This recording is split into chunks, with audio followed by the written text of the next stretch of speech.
Emma placed the divorce papers on the kitchen table beside a chipped white coffee mug. The morning sun streamed through the blinds, but the warmth in the house had long disappeared. Her husband, Daniel, walked in wearing his navy suit, adjusting his tie while checking emails on his phone. He stopped when he saw the papers. "What is this?" he asked, confused. Emma looked calm, but her eyes carried years of silent pain. "It's exactly what it looks like." Daniel laughed nervously. "Divorce? Over what? I didn't do anything. Why now?" Emma slowly picked up the old coffee mug. It had a faded print that said, "Best days start together." "You see this mug?" she asked. Daniel frowned. "Emma, this is ridiculous. It's just a mug." She nodded. "That's exactly the problem. To you, it's just a mug. To me, it was everything."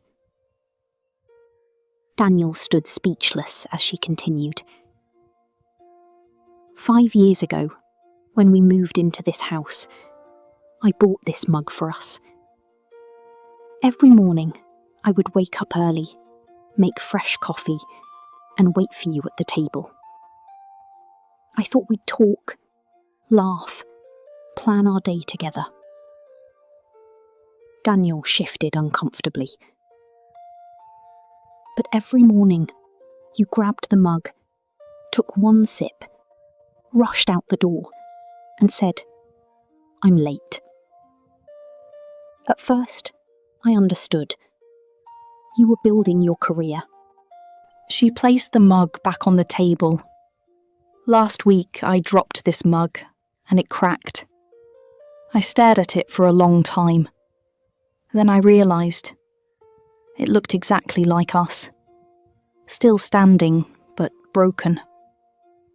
Daniel finally sat down, his confidence gone. "Emma, I didn't know it was this bad." "That's because you never stopped long enough to notice." The room fell silent except for the ticking wall clock. For the first time in years, Daniel looked directly at her. Not at his phone, not at his watch, not at the door. Tears filled his eyes. "I thought providing for us was enough."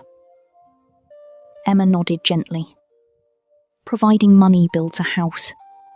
Providing time builds a home." Daniel reached for her hand, but she pulled it back. "I loved you deeply," she said, "but love starved without attention." He looked at the papers again, realising they weren't about anger. They were about neglect. Sometimes people don't lose relationships because of betrayal or fights. They lose them because they stop showing up in the small moments that matter most. Lesson: never underestimate the value of time, presence, and small daily moments. Love does not disappear in one day. It fades in the spaces where attention should have been.